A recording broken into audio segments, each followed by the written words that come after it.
3번 눌러주세요. 3번. 네.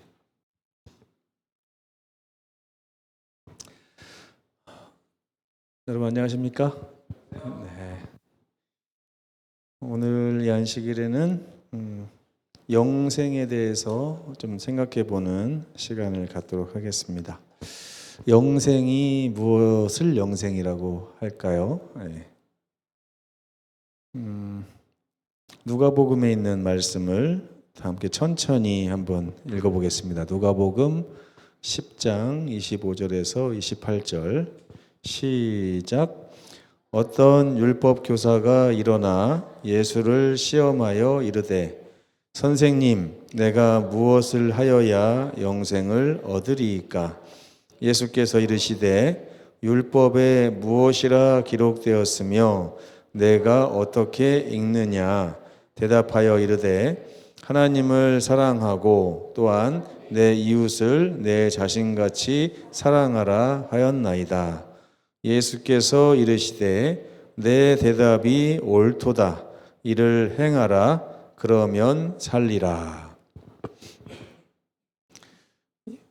이 율법 교사가 예수님을 시험하러 이런 질문을 했다, 이런 말씀은 나중에 자세히 좀 하기로 하고요. 어쨌든 율법 교사가 예수님한테 와서 질문을 합니다. 어떤 질문하냐면 율법 교사의 질문의 목적이 어디 있는지를 보세요. 내가 무엇을 하여야 영생을 얻겠습니까? 이거죠. 내가 무엇을 하여야 영생을 얻겠습니까? 이 영생을 얻으려면 뭘 해야 됩니까? 이런 얘기를 하는데 예수께서 이르시되 율법에 무엇이라 기록되었으며 내가 이 율법을 어떻게 읽고 있느냐. 같은 율법을 읽는데 율법 교사가 읽고 이해하는 율법이 예수님이 이해하는 것과 다르다는 것이죠. 율법 교사가 이렇게 대답합니다. 하나님을 사랑하고 또한 내 이웃을 내 자신같이 사랑하라 하였나이다. 그랬더니 예수께서 내 대답이 옳다. 이를 행하라. 그러면 살리라. 이렇게 말씀하셨습니다. 마치 예수님이 이 율법 교사의 질문을 고지고대로 대답을 해주신 것처럼 느껴지는 장면입니다. 근데 예수님이 내가 이것을 행하면 영생을 얻으리라 이렇게 하지 않으셨어요. 그냥 살리라 이렇게. 좀 이 부분을 면밀히 살펴보겠습니다. 예수님은 마태복음 11장 28절에 이런 말씀을 하셨어요. 수고하고 무거운 짐진 자들아 다 내게로 오라. 내가 너희를 쉬게 하리라. 지난 한 주일 참 더웠죠? 덥고 저도 마찬가지지만 여러분들도 아마 수고하고 무거운 짐을 이렇게 지고 사셨을 것 같아요. 그런데 그 수고하고 무거운 짐진 자들을 예수님이 다 오라고 하십니다. 오기만 하면 예수님이 어떻게 해주신다고요? 내가 너희를 쉬게 해주겠다. 여기 보니까 약간 반대말이 나와요. 쉼의 반대말이 짐인 것 같아요. 그죠? 그래서 예수님은 이 마태복음 11장 28절에 있는 말씀을 가만히 보면 결국에는 예수님이 어딘가로 우리를 초청하고 계시다는 걸 알 수 있습니다. 초청하고 계세요. 우리가 살고 있는 삶은 짐을 지고 있는 삶. 예수님께 가면 쉼을 누리는 삶으로 바꿔주시겠다는 거죠. 그죠? 그러면 우리는 살다 보면 짐이 늘어요, 줄어요? 늘어요? 그럼 앞으로 10년 뒤에는 더 늘겠죠? 저도 살아보니까 짐이 줄지는 않더라. 이것이 제가 인생을 얼마 안 살았지만 살아본 소감입니다. 짐이. 그리고 제가 어렸을 때 우리 아이들을 키울 때 보면 참 행복했어요. 근데 이 아이들이 크면서 변합니다. 변하면서 엄마 아버지와의 관계에도 이제 변화가 생겨요. 참 마음대로 안 됩니다. 마음대로 안 돼요. 예. 엄마 아빠의 바람은 이렇게 참 간절한데 아이들이 그 바람이 자기들한테 유익이 된다고 생각하지 않아요. 어느 순간부터. 예. 예수님은 우리의 짐을 쉼으로 바꿔주신다고 그랬습니다. 짐을 쉼으로. 근데 제가 이제 연구를 해봤어요. 짐이 왜 생길까? 왜 짐이 생길까? 아이스크림을 먹으면 몸에 안 좋기 때문에 저는 아이들한테 가급적이면 아이스크림을 안 먹었으면 좋겠다 이렇게 얘기를 한다고 해도 아이들은 엄마 아빠 말씀이 더 달콤해요? 아니면 혀가 더 달콤해요? 혀가 더 달콤해요. 그 아이들이 내 혀에 이것이 달콤해도 엄마 아빠 말씀을 순종했더라면 덜 아프고 더 건강하게 살았을 것입니다. 그렇죠? 근데 그러지 않다 보니까 아토피도 생기고, 그죠? 자꾸 머리도 아프고 막 이런 증상, 감기도 자주 걸리고 이럽니다.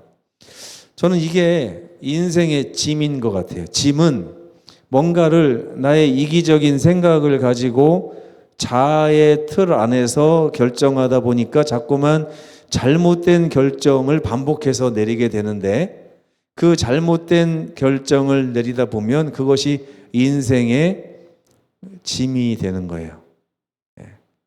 그렇죠? 가끔 그런 생각 하잖아요. 우리 정미아 집사님이 내가 왜 김기웅하고 결혼을 했을까? 그럴 수 있어요. 그죠? 어떨 때는.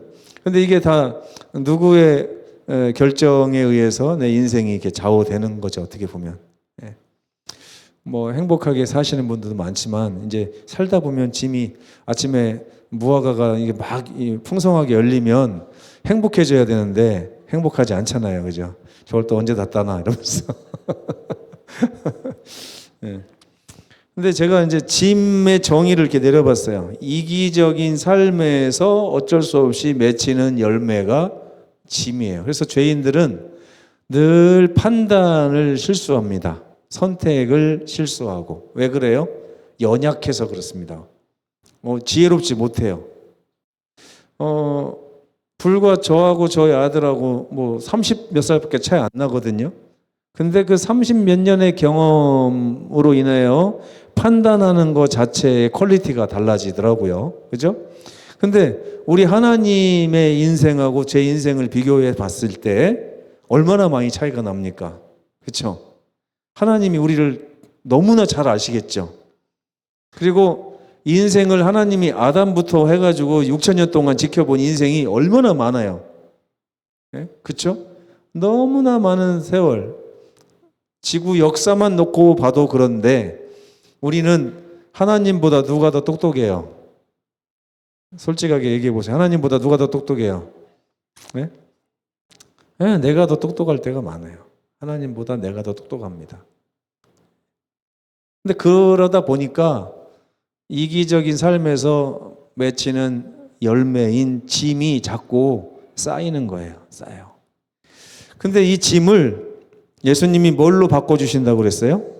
쉼으로 바꿔주신다고 했는데 이 이기심의 반대말이 사랑이거든요. 그래서 하나님은 사랑이시기 때문에 사랑이신 분께 가서 우리가 사랑을 배우고 나면 이 사랑하는 삶에서는 또 다른 열매가 맺히기 시작하는데 그게 뭐냐면 쉼이라고 하는 것입니다. 제가 인생에서 많이는 경험하지 못했는데 가끔씩 쉼을 경험할 때마다 정말 어떻게 이렇게 마음이 편할 수가 있을까라는 경험을 몇 번 해본 적이 있습니다. 그 영생에 대한 질문에 예수께서는 율법을 잘 읽을 필요가 있다 그랬습니다. 율법에 뭐라 기록되어 있으며 너는 그걸 어떻게 읽고 있느냐. 제가 예전에 어떻게 읽었냐면 아, 계명을 잘 지켜야 구원을 얻고 영생을 얻는 거구나 이렇게 생각을 했었어요. 근데 예수님은 그런 말 하신 게 아니에요. 예. 그런 말 하신 게 아닙니다. 영생을 예수님은 주고 싶어 하셔요. 값없이 영생을 주고 싶어 하신다 이거예요. 근데 영생이 무엇인지를 알아야 여러분들이 하나님 감사합니다 할 수 있지, 영생이 뭔지도 모르면서 그냥 준다니까 넙죽 받으면 그게 안 좋을 수도 있거든요. 정노예 계단에 보면 하나님이 여러분들을 하늘에 갖다 놓는다고 해도 여러분들이 적응 못하고 탈출한다 이렇게 써놨어요. 하늘이 어떤 곳인지도 모르고 영생이 뭔지도 모르고 그냥 죽지 않으면 무조건 좋겠구나. 근데 여러분 지옥에 가도 죽지 않는다고 그러잖아요. 그죠? 저승에 가면 죽어요, 안 죽어요? 저승에 가면 안 죽습니다. 계속 불에서 고통받고 뭐 어디 똥구덩이 빠져서 고통받고 계속 그런 게 있거든요. 안 죽어요, 저승에서. 그리고 잘하면 또 환생하고 막 이렇게 한다고 하는데, 예수님은 이 율법 교사가 영생을 얻고 싶다고 하는데 그게 뭔지도 모르고 원하는 것을 지금 보신 거예요. 보시고 나서 잘 읽어봐라. 영생이 뭔지 잘 읽어봐야 된다 했더니 율법 교사가 하나님을 사랑하고 이웃을 사랑하라고 했지 않습니까? 율법 교사는 어떻게 이해한 거예요? 이걸 하면 구원을 얻는 걸로 생각을 했어요. 근데 예수님은 그게 아닌 거예요. 그 자체가 영생이라는 것을 지금 말씀하시고 싶어 하시는 것입니다. 영생 다른 거 없어요. 하늘에 가면 우리가 뭐하고 살까요? 영원토록. 하나님 사랑하고 형제 사랑하는 게 하늘에서 하는 일입니다. 네, 재미없으면 그만두세요, 여러분. 근데 하다 보면 이 사랑이라는 게, 저 아이하고 처음에 눈을 맞추고 아이랑 막 소통하면서 지금 도예리만 봐도 엄청 행복해지잖아요. 이게 하늘에 가서 그 사랑이 전혀 변하지 않고 끊임없이 이어진다고 생각을 해보세요. 제가 한번 이런 발칙한 생각을 해봤습니다. 지금 제 인생이 100년도 안 돼서 좀 짧긴 해요. 제가 생각해도 짧긴 한데 갑자기 하나님이 너 1000년 살을래, 2억 년 살을래 이렇게 하면 제가 한 1000년만 살아도 될 것 같은데 이 생각이 들더라고요. 1000년 뒤에 재미없어서 어떻게 살지? 제가 예전에 인생을 이렇게 한번 계획서를 써봤어요. 17살 때 18살에는 뭐하고 19살에는 뭐하고 했더니요 35살에 죽어도 되겠더라고요. 진짜로 해보고 싶은 걸 다 적었더니요 35살 되니까 원 없이 다 해본 거예요. 그럼 35살 때까지만 짧고 굵게 살다 가면 되겠구나 이렇게 생각을 했었거든요. 그래서 제가 35살에 결혼을 했습니다. 그랬더니 그 다음부터 또 다른 삶이 이렇게 펼쳐지더라고요. 그러니까 결혼하기 전의 삶은 35세까지 제가 웬만한 거는 다 누려본 것 같습니다. 근데 하늘에 가서 율법 교사는 죽지 않고 영원히 사는 삶을 지금 물어본 건데 예수님은 너 그 삶이 어떤 삶인지 알아? 만약에 그 삶이 너에게 행복을 주지 못하면 그 영원한 세월은 고통이 되는 거야. 그죠? 얼마 전에 저희 아버지가 쓰러지셔가지고 병원에 가셨는데 중환자실에 수술받고 딱 누워 계시는데 하루 종일 불을 안 끄고 손과 발을 이렇게 선망 증상 때문에 묶어 놓는단 말이에요. 그리고 나서 면회는 하루에 딱 30분밖에 안 시켜줘요. 그러니까 하루 종일 그냥 묶여가지고 침대에 누워가지고 꼼짝도 안 하고 하늘만 쳐다보고 있는데 불을 안 꺼주니까 잠도 못 자고. 그때 의사 선생님한테 계속 물어보는 게 뭔지 아세요? 나 여기서 언제 나가요? 언제 나가요? 네. 오래 있는 게 좋은 거예요? 빨리 나가는 게 좋은 거예요? 빨리 나가는 게 좋은 거예요. 근데 적어도 바깥에 있는 세상이 이것보다는 낫다라고 하는 확신이 있어야 빨리 나가고 싶은 거죠. 그죠? 근데 밖에 나가면 더 고통스러운 삶이 있다. 그러면 지금의 삶이 감사하겠죠. 그죠? 밖에 나갔더니 밖에가 아오지 탄광이라 맨날 석탄을 캐게 시키고 그러면은 차라리 우리 아버지가 묶여 있는 게 행복하다 이렇게 하셨겠죠. 그죠? 삶이라는 건 이런 것입니다. 영생도 마찬가지예요. 그래서 예수님이 율법 교사는 영생을 얻기 위해 질문했지만 예수님은 영생의 모습이 무엇인지를 알려주시려고 했던 것입니다. 그래서 율법이 말하는 영원한 삶이라는 것은 우리는 하늘에 가서 어떤 삶을 살게 되냐면 하나님을 사랑하고 이웃, 형제를 사랑하는 삶을 영원토록 하게 돼 있습니다. 막 기대가 되시나요? 저는 별로 기대가 안 됐어요. 이렇게.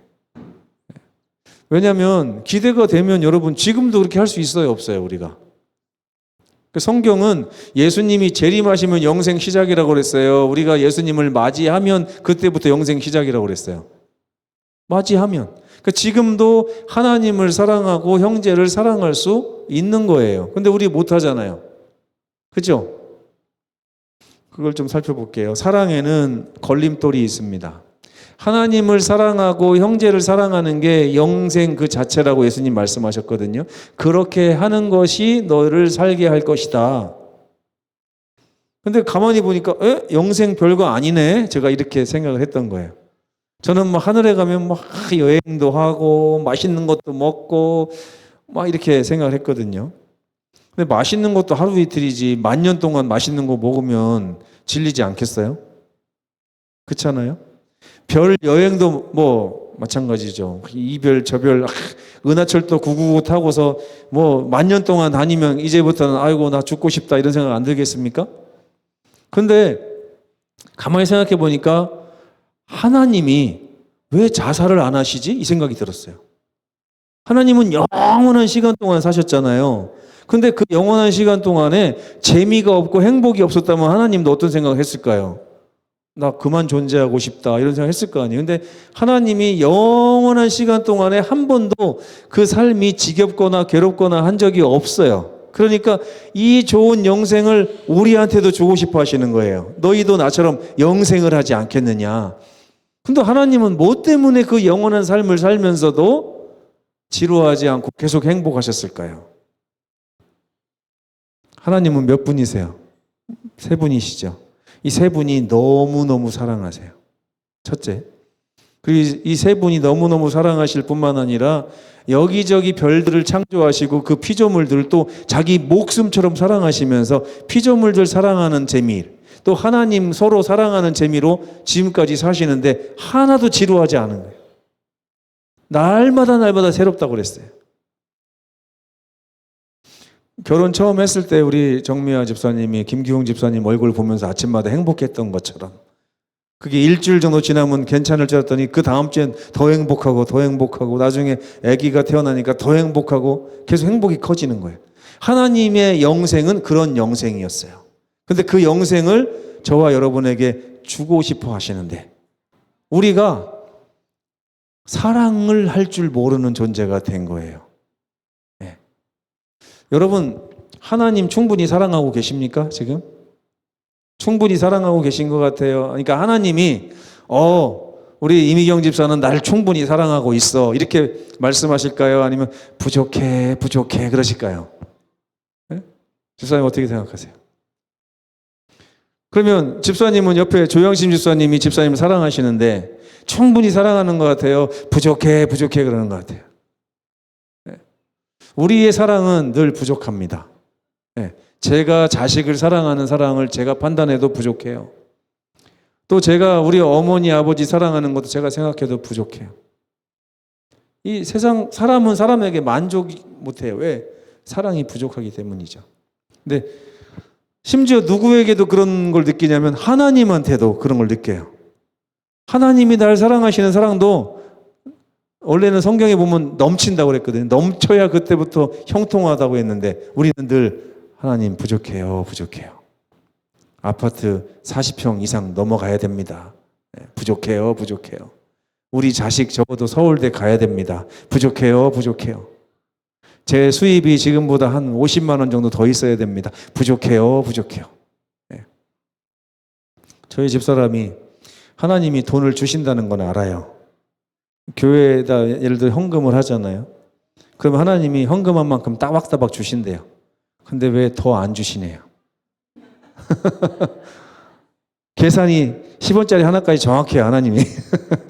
어차피 축복 해주실 거면 많이 주시지. 왜 내가 40만 원 쓰면 40만 원 주시고 50만 원 쓰면 50만 원 주시고 안 주시지는 않는데. 부족해요, 부족해요. 네. 근데 사랑이 왜 우리가 충분히 사랑하지 못하냐면 걸림돌이 있습니다. 어떤 걸림돌이 있냐면 하나님을 사랑하려고 하면 하나님에 대한 두려움이 있어요. 이 죄인들에게는 하나님에 대한 두려움이 있습니다. 이 두려움을 해결하지 않고는 하나님과 마음 놓고 사랑할 수 없어요. 두 번째, 형제에 대한 사랑을 해야 되는데 이 사랑이 해결되려면 내 삶에 불안이 없어야 돼요. 내 삶에 불안이. 네? 갑자기 옆에서 김미연 집사님이 막 굉장히 어려운 일을 당했는데 제가 마음 놓고 사랑해주고 싶은데 수중에 보니까 낯설 것밖에 없어요. 그리고 이거 가지고 안 쓰면 내일이 불안한 거예요. 내일 모레가 불안하고 우리 자식이 먹을 거 불안하고 그런 거예요. 사르밧 과부가 위대한 이유가 거기 있습니다. 나 먹고 죽을 것밖에 없는 그 상황에서 하나님이 달라 그러신 거예요. 날 믿고 내놔라. 그랬더니 하나님을 믿고 순종했잖아요. 하나님 어떻게 하셨어요? 날마다 채워주셨잖아요. 하나님은 그 단계로 우리를 이끄시기를 원하신다 이겁니다. 그리고 그렇게 우리 삶이 하나님의 손에서 안전하다는 생각이 들면 그때부터는 형제를 마음 놓고 막 사랑할 수 있어요. 근데 우리가 불안한 거예요. 내 삶이 불안한 것입니다. 그래서 첫째, 죄인은 십자가를 바라봐야 돼요. 십자가를 바라보면 하나님이 두려운 게 아니라 하나님이 나를 이렇게 끔찍히 사랑하시는구나 하는 것을 알게 됩니다. 아, 나 그거 아는데 저번 주에 배웠는데 아니에요. 매일매일 반복해서 이거를 알 필요가 있습니다. 왜냐하면 내가 자꾸 잊어버려요. 잊어버리고 나면 누구 음성이 제깍 들어오냐면 마귀 음성이 제깍 들어옵니다. 마귀는 계속해서 우리로 하여금 하나님을 두려워하게 만들어요. 그래서 영생도 하나님이 구원도 값없이 주셨는데 계속해서 우리는 어떻게 생각해요? 내가 어떻게 해야 하나님이 나에게 영생을 주실까 생각하잖아요. 이 병을 고쳐야 돼요. 저는 이게 우리 신앙인들의 고질병이라고 생각합니다. 내가 하나님께 뭔가를 얻으려면 뭘 해야 된다라고 하는 게 신앙인들의 고질병이에요. 근데 로마서 4장 5절에 보면 일을 하지 아니할지라도 일하지 않는 자를 의롭다 하시는 하나님을 믿는 사람에게는 그 믿음을 의로 여기신다 이렇게 말씀하고 계시거든요. 하나님은 그런 분이시라는 거예요. 그래서 십자가를 자꾸만 매일매일 바라보셔야 돼요. 근데 이렇게 하셔야 됩니다. 아, 나 이거 아는 건데 하지 말고 하나님 어제까지 몰랐던 것 중에 오늘은 뭘 알려주실 거예요? 이렇게 한번 물어보세요. 진짜 하나님이 새로운 걸 알려주십니다. 그래서 시편에 보면 하나님을 찬양할 때는 반드시 노래로 찬양을 하는데 그 노래가 자비로운 이렇게 음조가 있는 노래가 아니에요. 우리 옛날 말이 있잖아요. 아유, 노래를 부르고 다니네 그러잖아요. 실제 노래 부르는 게 아니거든요. 맨날 허구한 날 떠들면 노래 부른다고 합니다. 한국 사람들은. 그렇죠? 근데 성경에 보면 하나님께 우리가 찬양할 때 어떤 노래를 쓰냐면 새 노래를 써요. 이게 뭔지 아세요? 그날 주신 새로운 것 때문에 노래가 나오는 거예요. 이게 새 노래입니다. 응? 하나님 3년 전에 저를 구원해 주셔서 너무 감사합니다. 이거를 날마다 노래 부를 수 있나요? 안 되잖아요. 그죠? 하나님 오늘 아침에 또 적어도 어제 밤에 이렇게 하면서 하나님이 깨닫게 해주신 새로운 걸 가지고 하나님을 찬양하는 것입니다.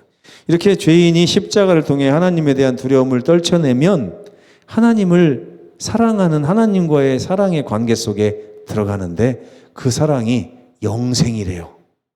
다른 게 영생이 아니라 하나님과 사랑에 빠지는 삶이 영생이에요. 이 세상에 지금 하나님을 모르면서도 천국에 사는 사람들이 있습니다. 누군지 아세요? 결혼한 지 3개월도 안 된 부부들. 매일매일 천국이래요.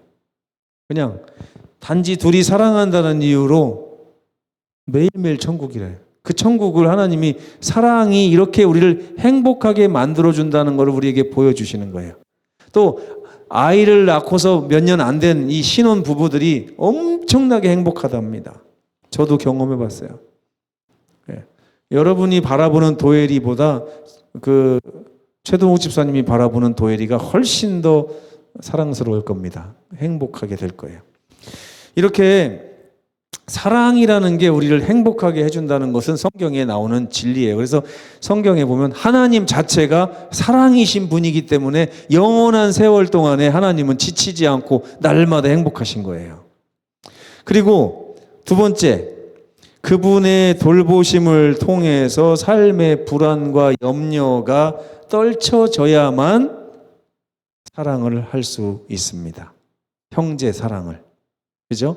내 먹고 살 거, 내 입을 거, 나 잘 거, 이런 거 걱정이 돼서는 절대 형제를 사랑할 수 없어요. 그냥 나 먹고 남은 거 줄 수 있습니다. 나 쓰고 남은 건 줄 수 있어요. 근데 이거는 하나님이 얘기하신 사랑 아니에요. 우리가 영생을 누리지 못한 이유가 뭔지 아세요? 이런 뭔가가 이렇게 계산적인 사랑 속에 우리가 살기 때문입니다. 그런데 하나님께서 나의 삶을 온전히 책임지신다고 하는 그 하나님의 사랑을 딱 알게 되면 그때부터는 내 삶의 것들을 나눠줄 수 있게 됩니다. 선한 사마리아인의 비유를 보세요. 내가 갔다 올 때 또 비용을 치를 테니까 얼마가 들든지 이 사람을 살려다오라고 말하고 있지 않습니까? 치료법은 지금 말씀드렸습니다. 십자가를 보며 두려움을 떨치라고요.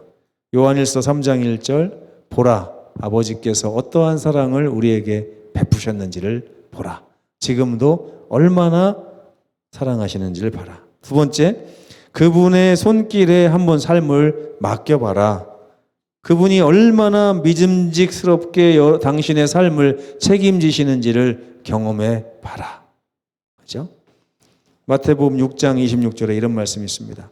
예수님이 공중에 새 좀 봐봐. 제가 처음에 이거 안 믿었거든요. 아니, 내 삶을 하나님한테 맡기면 진짜 하나님이 나를 돌보신다는 게 믿어지지가 않는 거예요.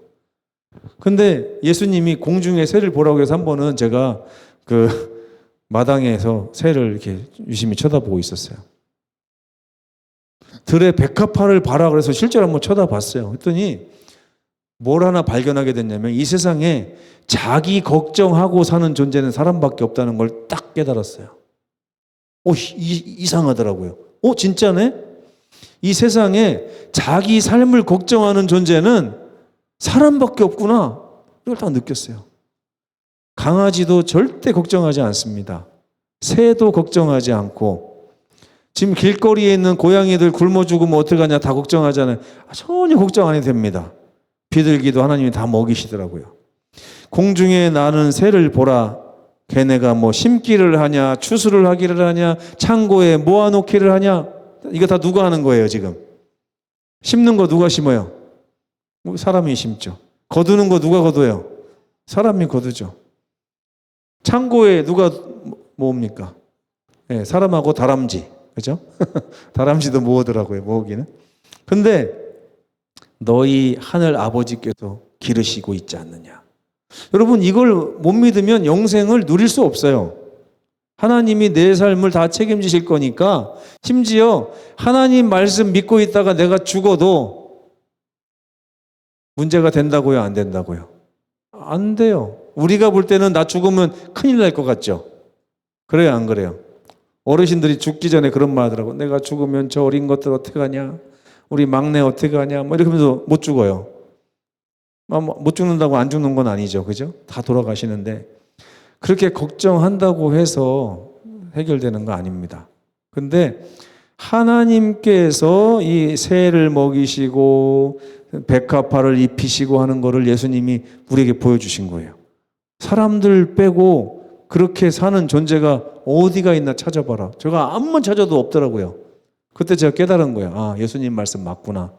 내가 사람이라서 이게 이해가 안 된 거지 예수님 말씀 진짜 맞구나. 그래서 저도 한번 맡겨보고 살기로 결심해 본 적이 있었어요.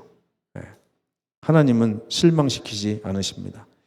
영생이라는 것은 그래서 하나님께 내 삶을 맡기고 하나님이 우리에게 하라고 하신 게 두 가지가 있습니다.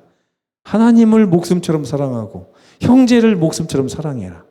사랑하는 데 들어가는 돈이나 이런 거 내가 다 대주마. 네.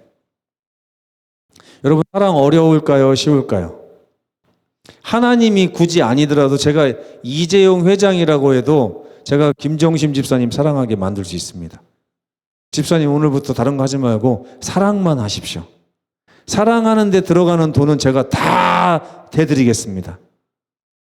아, 그래요? 그럼 집사님이 하루에 얼마쯤 쓰실까요? 사랑할 때 쓰는 돈. 하루에 한 1억 정도면 되겠습니까? 네. 근데 하다 보면요, 1억도 부족해요. 왜냐면 어떤 사람은 막 1억이 없어가지고 막 가족이 자살한 애 많이 하는 사람이 있잖아요. 그 사람 사랑해줘야 되잖아요. 그럼 또 1억 줘야 되니 또 필요하죠? 하나님 더 필요합니다. 아, 사랑할 때 쓰는 내 돈은 내가 다 대주겠다. 그러면 행복할까요? 불행할까요? 행복하죠. 제가 우리 성도들을 그래서 봉사하는 장소로 많이 데리고 갑니다. 무료 급식하는데 데리고 갔더니요, 맨날 안식일 교인들 이상하게 막 욕하던 사람들이 무료 급식 가서 밥 나눠주니까 안식일 교회 최고 이러면서 가더라고요. 300명이. 300명한테 감사하다는 얘기 들으니까 우리 교인들이 봉사활동 갈 때 나도 갈래요 그러더라고요. 예. 만약에 제가 집사님한테 사랑 비용을 다 대준다고 하면 집사님은 그때부터 사랑하는 맛으로 살 거예요. 돈 걱정 안 하고 오늘은 누굴 도와줄까? 이미경 집사가 돈이 필요한 것 같은데, 정미아가 돈이 필요한 것, 이러면서 다니면 얼마나 행복할까요? 그죠?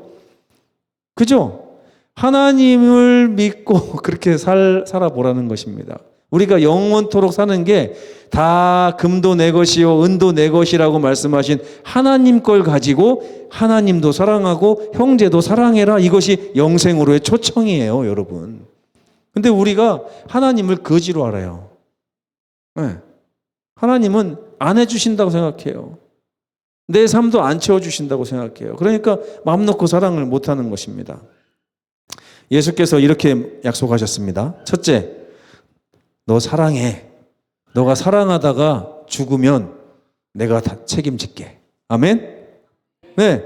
예수께서 이르시되 나는 부활이요 생명이니 나를 믿고 사랑하는 자는 죽어도 살 것이다. 두 번째, 사랑하다 네 삶이 어려워지면 내가 책임질게. 네, 빌립보서 4장 19절. 나의 하나님이 그리스도 예수 안에서 영광 가운데 그 풍성한 대로 너희의 모든 쓸 것을 다 채우시리라.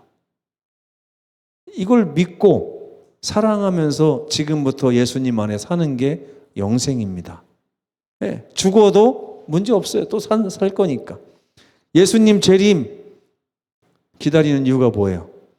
하늘에 가서 이렇게 영원토록 살려고 그러는 것입니다. 이렇게 영생이 무엇인지를 깨닫고, 아, 내가 하나님을 신뢰해야만 하나님도 사랑할 수 있고 형제도 사랑할 수 있구나. 내가 하나님을 사랑하고 신뢰하는 게 곧 영생이구나 하는 것을 마음속에 깊이 새기시는 귀한 안식일 되시길 바라면서 말씀을 마치겠습니다. 기도하시겠습니다. 하나님, 우리에게 사랑할 수 있는 기회를 주시기 위해서 십자가에 달려 돌아가시고 세상 끝날까지 임마누엘 하시며 우리의 삶을 돌보심을 감사합니다. 베드로는 말합니다. 너희 염려를 다 주께 맡겨버리라. 이는 그가 너희를 돌보심이라. 주님, 우리가 지금부터 영생을 알고 영생을 시작하기를 원합니다. 하나님께서 우리 삶을 채우신다는 확신이 없으면 그 누구도 사랑할 수 없을 것입니다. 마음껏 사랑하는 백성들 될 수 있도록 우리 마음에 믿음을 더하여 주시옵소서. 예수님의 이름으로 간절히 기도합니다. 아멘. 묵상 기도하시겠습니다.